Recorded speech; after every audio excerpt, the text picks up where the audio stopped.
암에 대해서도 좀 여쭤보고 싶은데, 암의 시작이 미세염증이라고 하셨는데 암을 유발하는 어떤 독성 음식들은 어떤 게 있을까요? 네, 암하면 이제 발암 물질 때문에 암에 걸리기 쉽다라는 것은 다 알고 계실 텐데요. 실제 세계보건기구에서도 제1급 발암 물질로 가공한 적색육을 꼽고 있습니다. 뭐 햄이나 뭐 소시지, 스팸 이런 음식들이죠.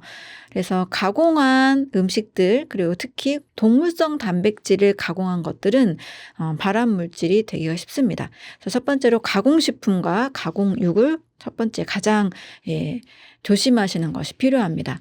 특히 가공식품에는요, 우리가 생각하는 것보다 훨씬 더 많은 첨가물들이 들어 있습니다. 뭐 삼각김밥이나 샌드위치에도 30에서 50가지 첨가물이 있거든요. 첨가물을 단순히 안전하다라고 보기 어려운 이유는 각각의 음식에 들어있는 첨가물의 한두 성분의 그 양은 안전한 양을 아마 기준치 이하로 안전하게 만들었을 겁니다. 그런데 우리가 하루에 딱 하나만 첨가물 음식을 먹는 게 아니잖아요. 이것저것 동시에 뭐 과자도 여러 가지 먹을 수 있고 뭐 라면도 먹고 여러 첨가물로 포장된 음식을 동시에 여러 가지를 하루 동안에 먹게 되다 보면 다양한 첨가물들이 서로 섞여서 일어나는 첨가물 칵테일 효과는 아무도 예측하기 어려운 거죠. 아무도 알 수 없다는 겁니다. 내가 뭘 먹었는지 다 조사할 수가 없고 그 양을 다 측정할 수가 없잖아요. 그래서 일단 첨가물은 내 몸에서 독성으로 인지가 된다. 간에서 해독해야 된다. 굳이 내 몸에 필요한 영양이 아니다. 없애야 된다라는 독소로 이해하시는 것이 좋습니다. 그리고 이제 고기를 또 세계보건기구에서도 발암성이 있는 음식으로 조심을 하고 그 양을 제한하도록 하고 있고 전 세계적으로도 이제 암을 예방하기 위해서는 고기 섭취를 상당히 많이 줄여야 되고 채식으로 향하는 것을 권하고 있습니다. 그래서 고기 섭취, 가공육 이런 것들이 내 몸에서 쌓였을 경우에 상당히 많은 독소를 많이 만들어내게 됩니다. 이제 암세포의 정체성을 보면 일단 암세포는 산소가 없는 환경에서 무산소호흡을 하면서 만들어지게 됩니다. 네, 그러다 보니 내 몸에 산소가 없는 환경, 독소가 많아지는 환경이라고 볼 수가 있죠. 이 독소가 많아지는 환경에서 우리 몸은 정상세포가 암세포로 바뀌고 또 그 안에 있는 이제 미토콘드리아라는 기관이 독성으로 인해서 변성이 될 수 있는 위험을 가지고 있습니다. 그래서 첨가물이나 또 고기에 이런 여러 성분들이 내 몸에 이제 산소 호흡을 방해하고 미토콘드리아 변성을 촉진시킬 수 있기 때문에 이제 암으로 발전할 수 있다는 것을 염두에 두시면 좋습니다. 또 다양한 음식들을 동시에 먹다 보니 일단 대사독소, 찌꺼기들이 많이 생기잖아요. 이 찌꺼기들이 몸 여기저기 쌓이면서 우리 몸은 이것을 제거하려고 염증을 일으킵니다. 염증은 무조건 나쁜 게 아니에요. 우리 몸에서 불필요한 것들을 제거하는 하나의 생명 반응이라고 볼 수 있습니다. 그런데 염증이 매일매일 독소가 많이 쌓이니까 매일 제거해야 되는 몸이 되면 문제가 생기겠죠.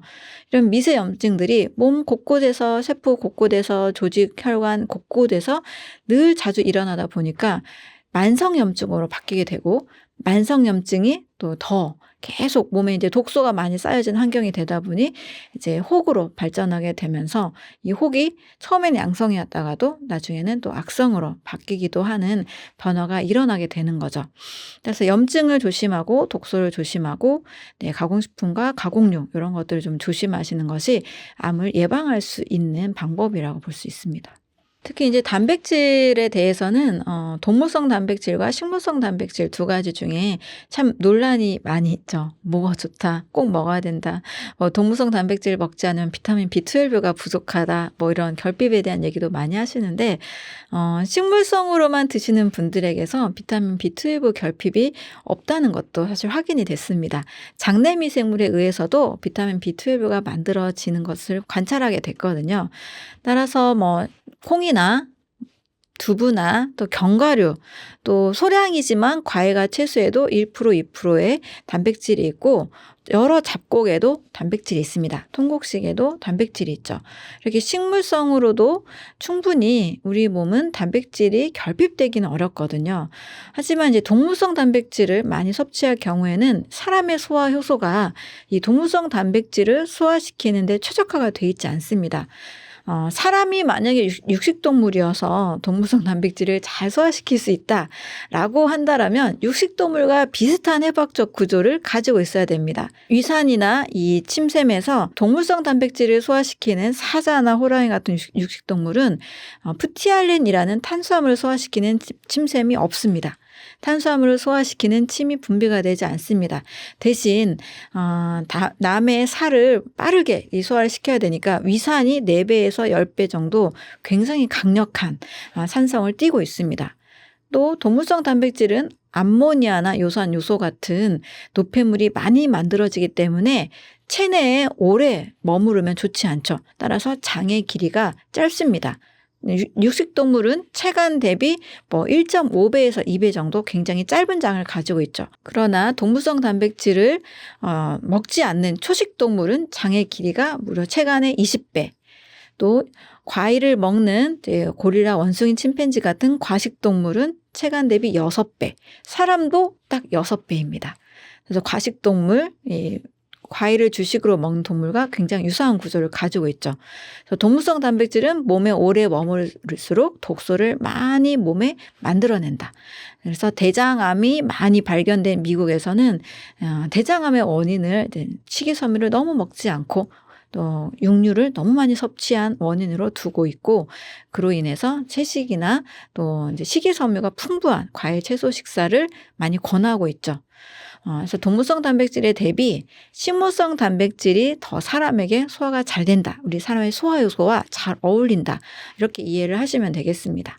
우리가 먹고 있는 다양한 이제 채소나 과일이나 견과류 정도, 또 통곡식 정도 드시고 해조류 이런 거 드시면 사실 단백질 부족하지 않거든요.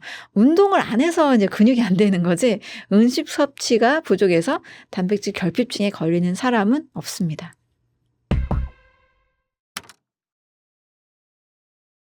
그럼 반대로 인간의 몸에 소화가 잘 되는 자연유래 음식들은 방금 말씀하신 과일, 채소, 통곡물, 해조류 정도가 될까요? 네, 그래서 사람이 먹어야 되는 음식은 무엇인가, 이제 이거에 대한 논란이 사실 너무 많죠.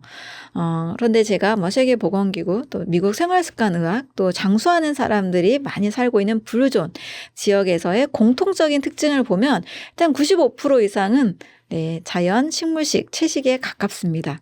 또 과일, 제철에 나는 과일, 채소를 많이 드시고 항산화 물질이 많이 있는 채소와 허브 이런 것도 먹고 있고, 특히 좋은 기름, 올리브오일, 견과류, 들기름, 아마씨 기름 이런 좋은 기름들도 많이 섭취하고 있습니다. 사람이 먹어야 되는 이제 음식의 큰 분류를 본다면 과일류, 채소류, 통곡식, 견과류, 씨앗류, 콩류, 해조류 이 정도를 드시면 되겠습니다. 단백질, 미네랄, 탄수화물, 지방, 비타민 모든 것들이 이 음식에 들어 있으니까요. 요걸 위주로 먼저 좀 드신다면 우리가 큰 병이나 또 암에 걸릴 일은 저는 없다고 볼 수 있습니다. 그 생채소는 독성이 있다는 말도 있던데 생채소가 부담스러우면 좀 어떻게 먹는 게 좋을까요? 식물들은 자기만의 어떤 성분이 있어서 자기를 지키려는 것들이 있다 보니까 어떤 경우에는 오히려 소화가 굉장히 안 되기도 하고 배가 아프기도 하고 가스가 많이 차기도 합니다. 또 사람의 몸 상태에 따라서 굉장히 많이 달라요. 어떤 사람은 500g을 먹어도 가스가 안 차는 분이 있는 반면 어떤 분은 100g만 먹어도 가스 차는 분이 있거든요. 그래서 생채소 섭취는 내 몸의 상태에 맞게 하세요라고 말씀을 드립니다. 가스 차면 굉장히 고통스럽잖아요. 특히 채소의 경우에는 식물세포벽이 굉장히 단단해서 오히려 익혀서 이것을 뚫은 다음에 좋은 영양 성분이 나오기도 합니다. 그래서 채소는 익혀서 드셔도 아주 좋습니다. 채소 찜이나 채소 볶음, 또 채소를 야채 스프를 만들어서 갈아서 마시는 것도 좋은 방법이 될 수 있습니다. 실제 해독 스프, 히포크라테스 스프 많이 만드신 분들이 계시고, 그걸로 이제 환자들을 치료를 많이 하신 분도 계시는데요. 생채소는 그냥 내가 소화될 수 있는 만큼만 신선하게 드시고, 나머지는 찜이나 볶음이나 잘 익혀서 드시는 것도 아주 소화가 잘 되고 좋은 방법이 될 수 있습니다. 그래도 한식을 포기 못 하겠다 이런 분들이 많은데 추천하시는 어떤 한식 반찬 이런 게 있을까요? 한식은 저도 매우 좋아하는 음식입니다. 한국 사람들은 한식 먹어야죠. 저도 하루에 한 끼, 뭐 조금 많으면 뭐 1.5 끼 정도는 한식을 먹는데요. 한식 반찬은 최대한 그래도 양념을 조금 진하지 않게 한 살아있는 음식에 가까운 식사를 꼭 하시면 좋겠습니다. 예를 들면 일단 좀 쌈채소와 해조류나 양배추들을 조금 항상 곁들여 좀 드시고요. 또 신선한 제철 채소로 만든 나물 같은 것도 같이 드셔도 너무 좋습니다. 제가 그 사찰 음식을 많이 추천하는 이유는 과식을 하지 않게 됩니다. 그 다양한 맛과 향을 가진 신선한 채소들, 신선한 음식을 드시게 되면 밥과 함께 어우러지면서 이 다양한 맛과 다양한 그 포만감이 있기 때문에 과식하기가 어렵습니다. 그래도 나는 밥을 많이 먹게 돼요 하는 분들에게 같이 권하고 싶은 것은 견과류 또는 아몬드, 멸치조림 같은 거 있잖아요. 견과류를 꼭 같이 곁들이면 상당히 포만감이 큽니다. 또 필수 지방산이기 때문에 우리가 반드시 먹어야 되는 음식이죠. 그래서 쌈채소류, 그리고 견과류, 그리고 사찰 음식 정도의 슴슴한 그런 양념을 하시는 음식이라면 굉장히 좋은 한식이라고 볼 수 있습니다. 하루에 뭐 한 끼 정도 이 식사를 하시게 되면 영양도 되고 해독도 되니까요. 건강한 한식 잘 드셨으면 좋겠습니다. 완전 소화라는 이제 책 이후에 많은 분들에게 이제 알려지게 되면서 제가 책을 또 많이 쓰게 됐거든요. 이제 작년 12월에 병원 갈 일 없는 대사혁명, 또 올해 1월에 블루존이라는 질병 없는 사람들의 비밀, 블루존이라는 책도 이제 번역으로 함께 내게 됐습니다. 제가 책을 통해서 또 제 연구소에서 상담을 통해서 늘 말씀드리고 싶은 것은 사람은 굳이 큰 병에 걸리지 않아도 된다입니다.